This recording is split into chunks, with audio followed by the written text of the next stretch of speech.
Universitetin ilk günü nə edəcəm, nə aparacam, qrup yoldaşlarımı necə tapacam, ümumiyyətlə otağımı necə tapacam, müəllimlərlə əlaqə necədir? Ümumiyyətlə universitetə daxil olandan sonra hər şey düzəlir, hər şey rahatlaşır, termini doğrudurmu? Dərslər necə keçirilir? Ümumiyyətlə universitetdə dərs oxuyurlarmı? Və tələbəlik illəri bizim həqiqətən də ən unudulmaz, ən maraqlı keçən illərimizdirmi? Bu sualların hamısını bu videoda cavablandıracağam. Əgər sizə də maraqlıdırsa, videonu sona qədər izləyin. Çünki sonda universitetin ilk günü haqqında bütün qaranlıq qalan məqamları izah eləyəcəm və sizin də məni şəxsidən yönləndirdiyiniz sualları da cavablandıracağam. İlk olaraq buradan bütün tələbələri təbrik eləyirəm. Həqiqətən də mənə o qədər şəxsdən DM-lər gəlmişdi ki, yəni həqiqətən sizə kömək ola bildimsə, mənə çox xoşdur və ümid eləyirəm bundan sonraki həyatınız daha da yaxşı keçər, daha da maraqlı olar və bu videodan sonra da daha da asanlaşar sizin tələbəlik həyatınız. İlk olaraq universitetin ilk günündən eşidəcəyiniz sözlərin mənalarını sizə izah eləyəcəm ki, universitetə gedəndə, yəni müəllim sizə semestr deyəndə, tutor deyəndə, dekan deyəndə falan belə qalıb ona baxmayasınız. İlk olaraq ondan başlayaq ki, semestr nədir? Semestr bizim məktəb vaxtı istifadə elədiyimiz o yarım il deməkdir. Yəni 2 yarım il var idi. Bizdə də hər il 2 semestr olur. Birinci semestr sentyabrın 15-dən dekabrın axırına kimi olur. İkinci semestr isə fevralın 15-dən mayın axırına kimi olur. Və semestr imtahanları olur. Semestr imtahanları hər semestr sonu sizin verdiyiniz imtahanlardır. Hər fəndən keçdiyiniz bir semestr ərzində keçdiyiniz bütün fənlərdən semestr imtahanı verirsiniz. Bu semestr imtahanları da bir ay ərzində keçirilir. Məsələn, bir semestr bitəndən sonra, məsələn, birinci semestr dekabrın axırı qurtarır. Siz bütün yanvar ayı imtahan verirsiniz. Daha sonra ikinci semestrdə, yəni mayın axırı bitir və siz bütün iyun ayı imtahan verirsiniz. Bəs kolokviumlar nədir? Kolokviumlar bizim məktəb vaxtı istifadə etdiyimiz ÇSQ, BSQ kimi bir şeydir. Daha doğrusu ÇSQ olan kolokviumdur, BSQ isə semestr imtahanı kimi belə təsəvvür eləyin. Kolokviumlar universitetdən universitetə dəyişir. Bəzi universitetlər aralıq imtahanı deyir, bəzi universitetlər midterm deyir, bəziləri isə kolokvium deyir və kolokvium sayları da dəyişir. Maksimum kolokvium sayı 3 olur. Hansı ki, Bakı Dövlətdə mənim oxuduğum universitetdə 3 kolokvium veririk ki, məncə bu Bakı Dövlətin ən pis cəhətlərindən biridir. Çünki başqa universitetlərdə mən bildiyim qədərilə 3 kolokvium heç kəs vermir bir semestr ərzində. Amma məsələn UNEC-də bir kolokvium olur, yəni bir aralıq imtahanı ya da bir midterm deyirlər, ondan olur. Çox vaxt yəni kolokviumlar bir dəfə olur. Daha sonra imtahanlar ümumilikdə necə keçirilir? 3 növ olur: şifahi, yazılı və test tipli imtahanlar. Şifahi imtahan sizin öz müəlliminiz olur, hansı ki bu fənni keçmisiniz və müəlliminiz sizinlə üzbəüz sizə 5 sual verir, hansı ki 5 suala siz hər suala elə bu 10 ballıq sistemlə cavab verirsiniz. Ümumi olaraq imtahanlardan 50 bal toplaya bilərsiniz. Yazılı imtahan isə hər sual üçün, məsələn, bir fəndən həmişə 5 sual olur və hər sualı siz, məsələn, doldurmalısınız da bir kağıza A4-ü. Esse kimi bir şey təsəvvür eləyin. Test imtahanı isə, məsələn, deyəsən, səhv eləmirəmsə, 15 sual olur və 15 sual nəsə ABC falan yazırsınız. Daha sonra tutor kimdir? Tutor belə deyim də bizim sinif rəhbərimiz kimi bir şeydir, amma tam da bizim sinif rəhbərimiz deyil. Çox vaxt fakültə üzrə seçilir. İndi fakültə və ixtisasın nə olduğunu da izah eləyəcəm. Tutor, məsələn, əgər sizin qrupunuzda bir problem varsa ya da sizə nəsə maraqlıdırsa, bu semestr kolokvium prosesi haqqında məlumat istəyirsinizsə, tutora yaxınlaşırsınız və sizin ən yaxın şəxsiniz universitetdə, çox güman starostanın ən yaxın şəxsi universitetdə tutor olur. Məsələn, bizim məktəbdə ən yaxın olduğumuz şəxs bizim sinif rəhbərimizdir. Burada da tutordur. Amma tutor birbaşa bizə cavabdeh deyil. Ona görə də yəni çox da belə yaxın deyilik, nə də çox da belə, yəni probleminiz olsa soruşa bilərsiniz, amma o qədər də yəni hər problem üçün ona yaxınlaşmaq lazım deyil. Məsələn, bizim problemimiz tutorun problemi deyil, amma məktəbdə bizim problemimiz elə birbaşa bizim sinif rəhbərimizin problemi olurdu. Dekan kimdir? Dekan fakültənin böyüyüdür. Elə fikirləşin ki, bunu bilmirəm, bizdə məktəbdə belə bir şey yoxdur deyə mən bunu belə sizə izah edə bilməyəcəm. Hər fakültənin öz dekanı olur. Yəni fakültən üzrə ən yüksək rütbəli şəxs, belə deyək. Rektor kimdir? Rektor, məsələn, məktəblərdə direktordur. Universitetlərdə də rektor olur. Rektor birbaşa prezident tərəfindən seçilir. Ona görə də onların yəni qorumaları falan hətta olur. Starosta nə edir universitetdə və starosta məktəbdəki starostadan çoxmu fərqlənir? Məncə məktəbdəki starostadan çox fərqlənir. Çünki universitetdəki starostaların daha çox işi olur və əgər ağlınız varsa starosta olmağı heç kəsə tövsiyə eləmirəm. Starostdan işi çox olur. Hətta birinci kursda siz yəni təkcə adaptasiya problemi ilə məşğul olmaq yerinə həm də starostalıq eləyirsiniz. Tutorun sizə atdığın siz qrupa təhvil verməlisiniz. Yəni çox şey olur da, yəni çox problemlər yaşayır. Deməyim, yəni çox pis bir şeydir, avantajsız bir şeydir. Bəzi avantajları da var, amma dezavantajları da var. Onu da nəzərə ala bilərsiniz. Yəni mən çox axtarırdım belə videolar ki, kimsə starostdan danışsın. Çünki mənim balım kifayət qədər yüksək idi. Düşünürdüm ki, starosta olma ehtimalım var. Amma yaxşı ki, bizim starostdan balım mənimkindən də yüksək idi ki, o da starosta oldu. Mən yaxşı ki, starosta olmadım həqiqətən. Çünki bir var dərslərinizə fokuslanasınız, sadəcə universitetə fokuslanasınız. Plus da bir iş də əlavə olunur ki, siz starostasınız da, yəni. Və yəni əgər sizin qrupunuzda biri problem çıxarırsa, o birbaşa sizin probleminizdir, sizin məsuliyyətinizdir. Onu da nəzərə alın. Yəni başqalarının məsuliyyətini öz üzərinizə ala bilirsinizsə, məsuliyyətlisinizsə və sizin üçün yəni vaxt itirmək falan problem deyilsə, starosta ola bilərsiniz. Yəni həvəslisinizsə olun. Fakültə və ixtisasdan danışmaq istəyirəm. Bəziləri fakültə və ixtisasın eyni şey olduğunu fikirləşir. Yəni halbuki eyni şey olsaydı niyə eyni sözlərdən istifadə edərdilər? Fakültə daha geniş mənalı bir şeydir. İxtisas isə daha geniş olmayan mənada. Məsələn, mənim fakültəmin adı sosial elmlər və psixologiyadır. Bu mənim fakültəmin adıdır. Amma mənim ixtisasım sosial işdir. Və sosial elmlər və psixologiya fakültəsində bir neçə ixtisaslar var. Məsələn, sosial elmlər və psixologiya fakültəsinin ixtisaslarını məsələn sayacağam. Sosial iş, sosiologiya, psixologiya, təhsildə sosial və psixoloji xidmət, xüsusi pedaqogika və bir neçə də var, hansı ki mənim yadımda deyil. Yəni, fakültənin ixtisasları olur. Yəni, sizin hal-hazırda təhsil alacağınız ixtisas, məsələn, sizə cavab gəlir, məsələn, sosial iş, məsələn, maliyyə. Maliyyə ixtisasdır. Maliyyə fakültə deyil. Sizin fakültənizi siz universitetə daxil olandan sonra biləcəksiniz. Çünki fakültə, məsələn, mən indi sosial işdə oxuyuramsa, mənim fakültəm sosial elmlər və psixologiyadırsa, başqa universitetdə sosial iş oxuyanın fakültəsinin adı başqa olur. Yəni belə. Biraz qarışıq ola bilər, amma universitet vaxtı siz bunu artıq öyrənəcəksiniz. Daha sonra, bəziləri soruşur ki, mən sinifimi necə tapacağam? Universitetdə sinif deyə bir şey yoxdur. Yəni sizin sinifiniz olmur spesifik olaraq. Siz gələsiniz və müəllimlər sizin sinifinizə gəlsin. Elə bir şey olmur və bunu unudun. Yəni heyf, çünki bizim çox vaxtımız gedir otaq tapmaqda falan. Yəni otağı da siz tapmırsınız. Onsuz da cədvəldə sizin otaqlar yazılır, amma əvvəl-əvvəli universitetin ilk başlayanda ola bilsin cədvəldə problemlər də ola bilər. Yəni sizin hər gün 3 dərsiniz maksimum olur və hər dərs 90 dəqiqə və yaxud da minimum 80 dəqiqə olur.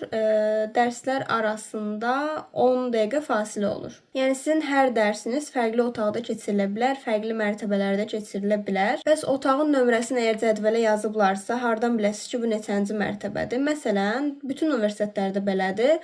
Məsələn, əgər otağın nömrəsi 515-dirsə, bu 100% 5-ci mərtəbədədir. Əgər otağın nömrəsi 312-dirsə, bu 100% 3-cü mərtəbədədir. Yəni otağın əvvəli nə ilə başlayırsa, həmin mərtəbədə olur ki, uşaqlar çaşmasın da. Yəni mən nə bilim, əgər o 2-ci mərtəbədədirsə 500 neçənci otaq olmayacaq ki, yəni o çox yaxşı bir şeydir ki, uşaqlar çaşmır. Daha sonra mühazirə, seminar nədir? Mühazirə dərsi müəllimin dərs danışdığı bir dərsdir. Məsələn, mühazirə vaxtı müəllim sizdən dərs soruşa bilməz. Mühazirədə müəllim aktiv olur, şagird deməyim, tələbələr passiv olur. Amma seminarda isə seminarda artıq müəllimin sizə keçən dərs keçdiyi mühazirəni siz artıq o müəllimə danışmalısınız. Yəni seminarda tələbələr aktiv olur, müəllimlər isə passiv olur. Yəni seminarda dərs danışırıq, mühazirədə isə oturub qulaq asırıq. Amma təbii ki də bəzi mühazirələrdə müəllimlər tələb eləyə bilər ki, siz də yəni cavab verəsiniz, bəzi suallara cavab verəsiniz. Yəni hansı ki mövzuya aid, məsələn, dərs maraqlı keçsin deyə, heç kəs yatmasın deyə müəllimlər bəzən mühazirədə sual verə bilər. Amma bəzi mühazirələr olur ki, yəni siz yata da bilərsiniz o qədər. İndi keçək qrup yoldaşları. Niyə məsələn sinif yoldaşı demirlər, qrup yoldaşları? Onu da mən də bilmirəm. Sadəcə adı universitetdə belə gedir. Qrup yoldaşı deyirsiniz. Yəni çaşıb heç yerdə sinif yoldaşı deməyin. Ümumiyyətlə sinif adı yoxdur. Otaq var, kabinet var, vəsə. Ümumiyyətlə universitetdə dərslər necə keçirilir? Dərslər normal elə bir məktəbdən çox da fərqi yoxdur. Məktəbdə necə dərslər keçirilirsə elədir.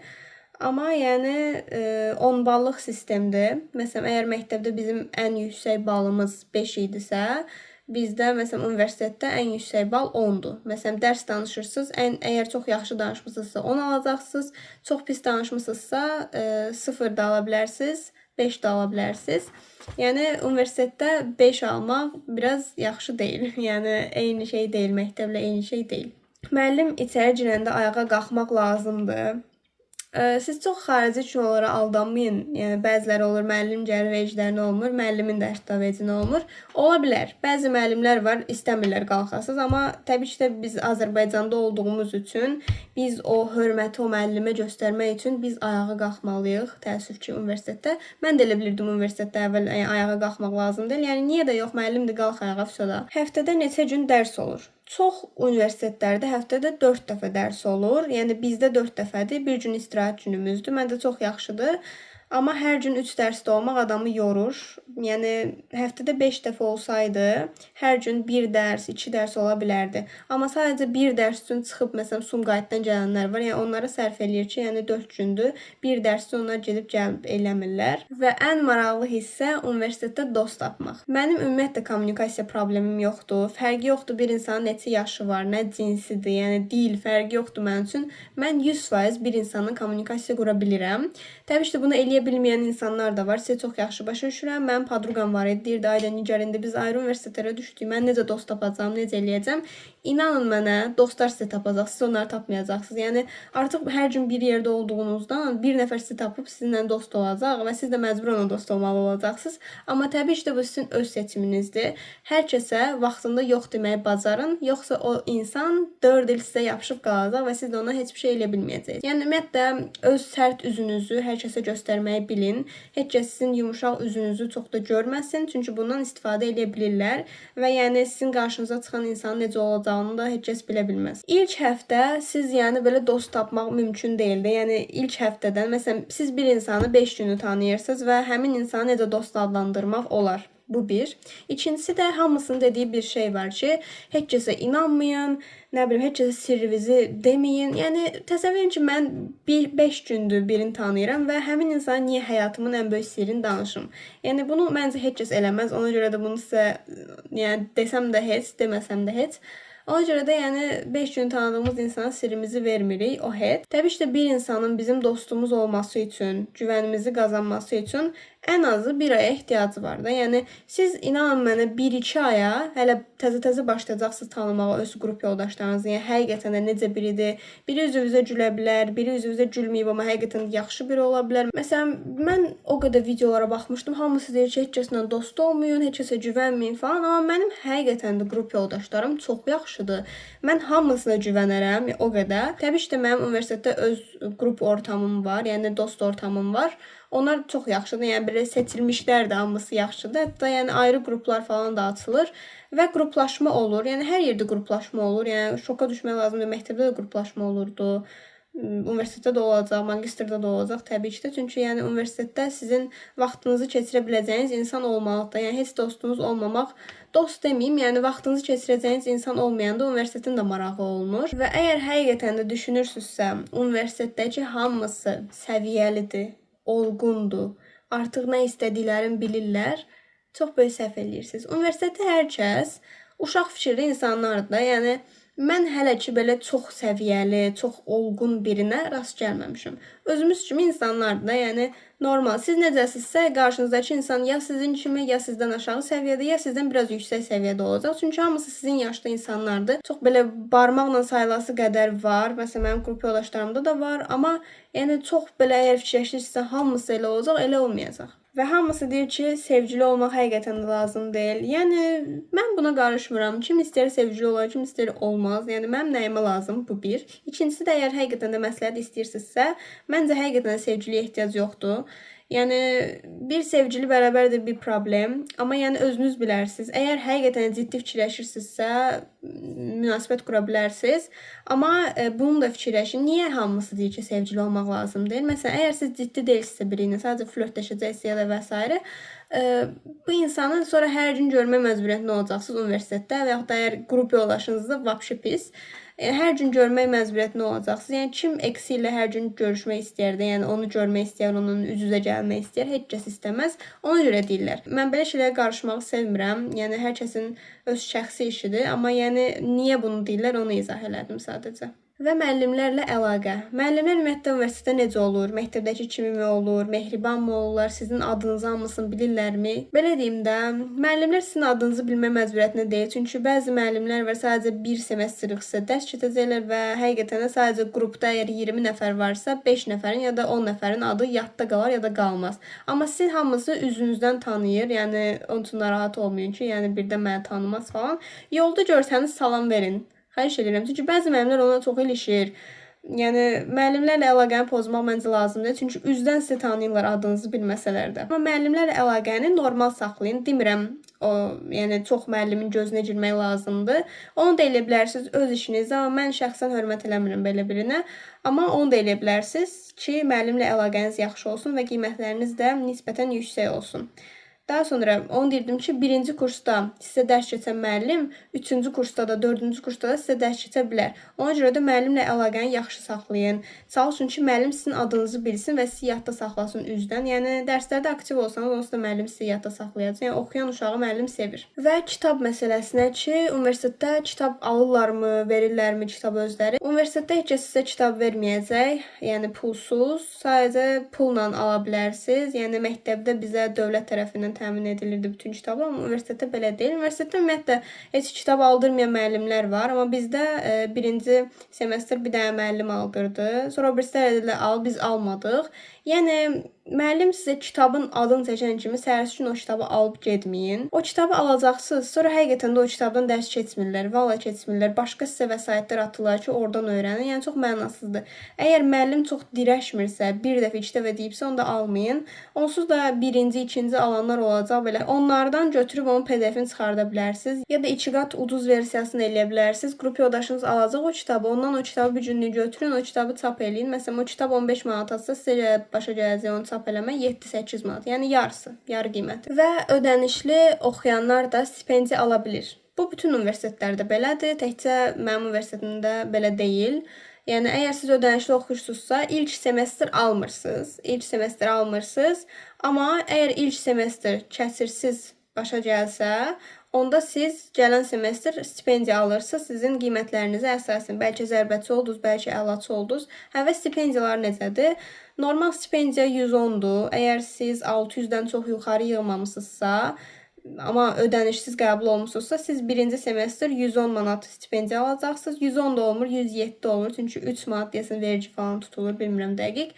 Daha sonra əgər imtahanları yaxşı versəniz, zərbəçi olursunuz. Zərbəçinin stipendiyası da 160-dır. Bilmirəm, bu il məncə qalxmayacaq. Keçən il qalxmışdı. Əlaçı stipendiyası isə 200-dür. Əgər 600-dən çox yığmısınızsa, siz ilk semestr 200 yığacaqsınız. Yəni ödənişsizdirsə əgər. Amma belə əgər birinci semestri kəsirsiz bitirsəniz, siz ödənişli belə oxusanız pul alacaqsınız. Yəni stipendiya alacaqsınız. Universitet başlasın, hər şey qaydasına düşəcək. Bunu bizə kim deyibsə, ona çox yaxşı bir söz deyə bilərdim, amma mənə bunu heç kəs deməmişdi deyəsən. Çünki mən hamısı demişdi ki, ətrafımdakı hamısı demişdi ki, universitet daxili ol, görəcəksən necə çətindir, peşman olacaqsın falan. Həqiqətən də ilk günlər adam düşünür ki, mən niyə universitetə daxil oldum, bilsəydim oxumazdım, oxumaya nəyə lazımdır falan deyirsiniz. Bunu deyəcəksiniz və universitetə daxil olandan sonra heç nə düzəlmir. Hətta universitetə daxil olandan sonra sizin problemləriniz də artır. Bəli, əsəb sisteminiz də pozula bilər. Adaptasiya problemi yaşadığınız üçün də pis ola bilərsiniz. Hətta depressiyaya düşənlər belə olur, dost tapmayanlar. Hətta mən çox tez adaptasiya ola bilən biri universitetə 1 ay adaptasiya ola bilmişdim. Bu haqda yəqin ki bir video gələr. Çünki həqiqətən də tamamilə fərqli ortamdır, tamamilə fərqli insanlardır. Məsələn, heç olmasa sinif yoldaşlarınız bilirsiniz ki, yəni kim pisdir, kim yaxşıdır, amma burada heç kəs tanımırsınız. İnsanları tanımağa çalışırsınız. Plus dərs oxuyursunuz, plus imtahanlara hazırlaşırsınız deyə hər şey üst-üstə gəlir. Plus bəziləri rayondan gəlir Bakıya, Bakıdan gedir rayona deyə ailələrindən ayrı qalırlar. O da onun üstünə gəlir. Yəni hər kəs çox yaxşı başa düşürəm. Biraz problem olacaq. Amma o da vaxtilə keçəcək, yəni öyrəşəcəksiniz buna, narahat olmayın. Və həqiqətən də çox tez keçir vaxt universitetdə. Məktəbdə də belədirmi bilmirdim. Yəni amma universitetdə həqiqətən mən 1 ili necə bitirdim, yəni bir göz qırpımında. Yəni sanki dünən universitetə daxil olmuşdum. Keçən bu vaxt cavablar çıxmışdı. Hə, amma mən artıq 2-ci kursa keçirəm. Təbii ki də bəziləri fikirləşir ki, mən universitetdə dərs oxumalıyam. Yəni uşaqlar, universitet ali məktəbdir. Adında da gördüyünüz kimi məktəb. Məktəb nə üçündür? Bizə bir şeylər öyrədir, bizə təhsil verir. Yəni universitetə biz təhsil almağa gediriksə, təbii ki də biz dərs oxuyacağıq. Yəni başa düşürəm, mən də əvvəl elə bildim ki, universitetdə dərs oxumurlar, amma həqiqətən universitetdə dərs oxuyurlar. Yəni burada sizi qorxutmaq istəmirəm. Yəni universitet məktəbin davamı kimi bir şeydir. Mən çox da belə fərq hiss eləmirəm ki, oyda universitetdə oxuyuram, tələbəyəm. Yəni sadəcə məkan dəyişikliyi olur. Vəssalam. Yəni əgər fikirləşirsinizsə universitetdə məktəbin çox fərqi var. Elə bir şey yoxdur. Mən birinci kurs olanda bunu mənə heç kəs deməmişdi. Kaş mənə deyəydilər. Qiymətlərinizi yüksək saxlayın. Çalışdığınız qədər 8-dən aşağı qiymət almayın ya da aldığınız ən aşağı qiymət 7 olsun.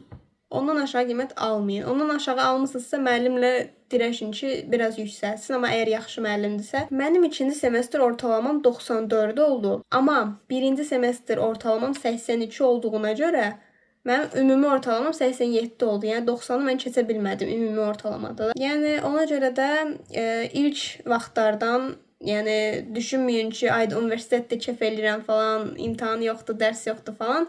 Ola bilər, fikirləşəsiniz ki, ilk gündən dərs oxumaq lazım deyil. Düzdür, ilk gündən dərs oxumaq lazım deyil. Ola bilər, cədvələ əsasən ilk gün seminar dərsi olsun. Seminar dərsi dediyim kimi siz dərs danışırsınız. Amma siz heç bir şey keçməmisiniz axı.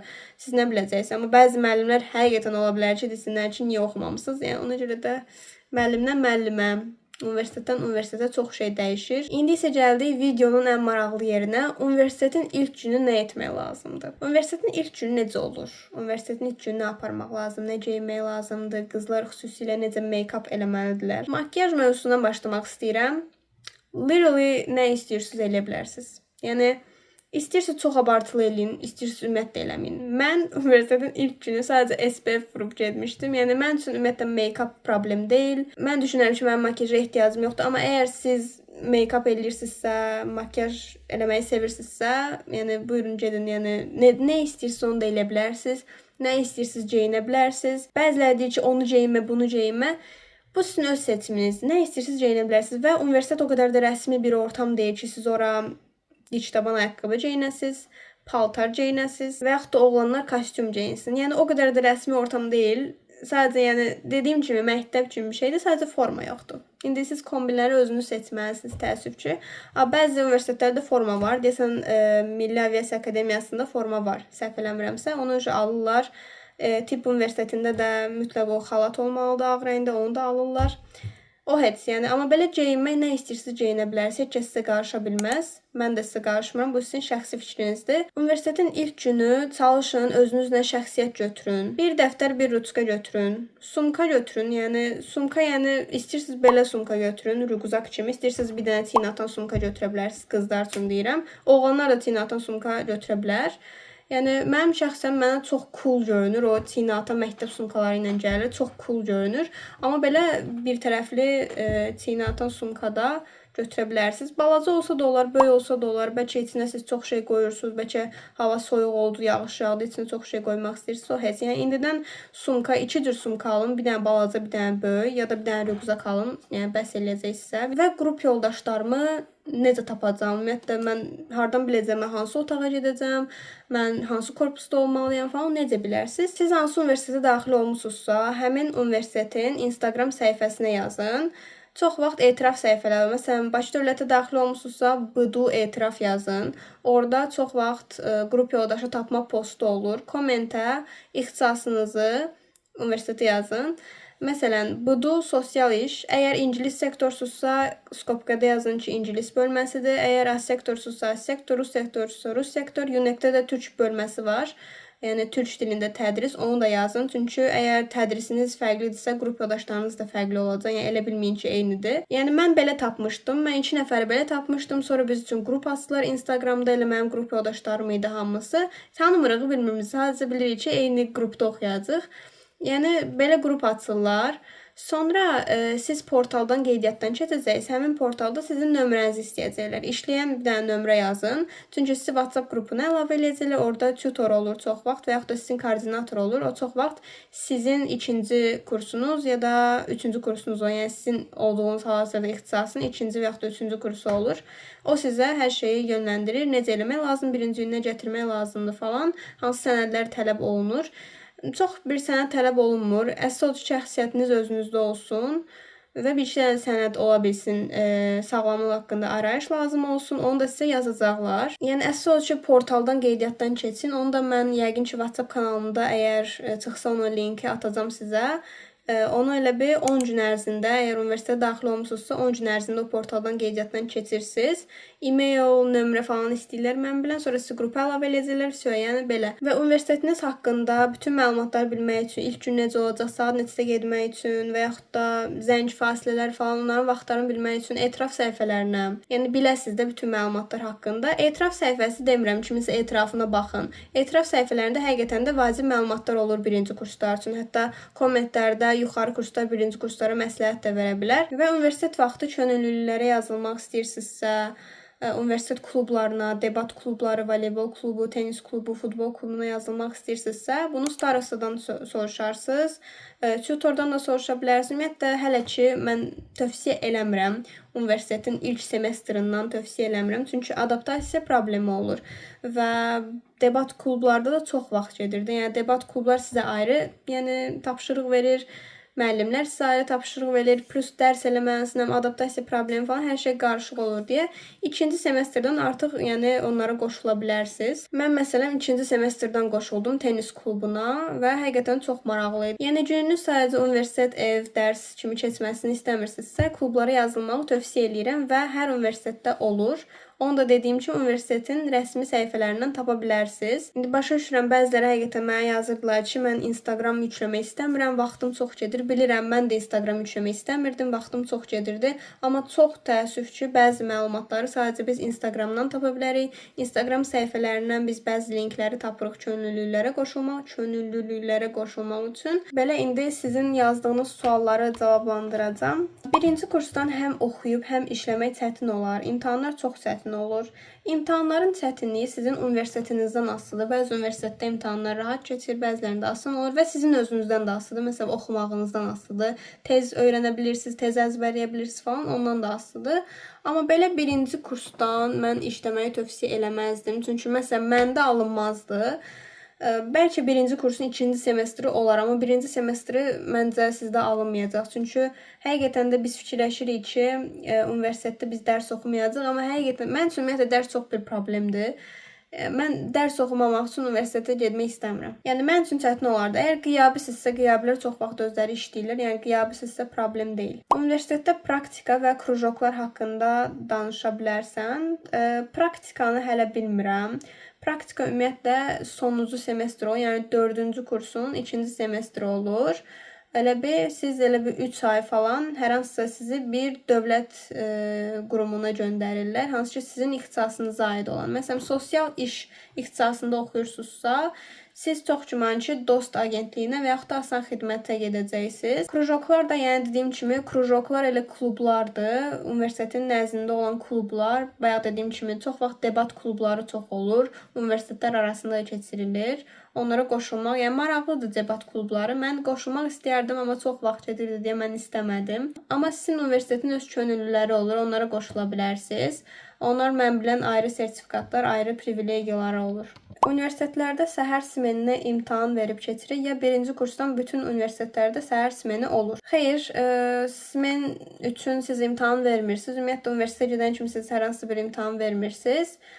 Birinci kurslar bütün universitetlərdə səhər smeni, bütün universitetlərdə olmur. Məsələn, Dövlət İdarəçilik Akademiyasında, məsələn, mənim bir dənə tanışım var idi. O, mənlə bir yerdə idi də, o da birinci kurs idi, mən də birinci kurs idim.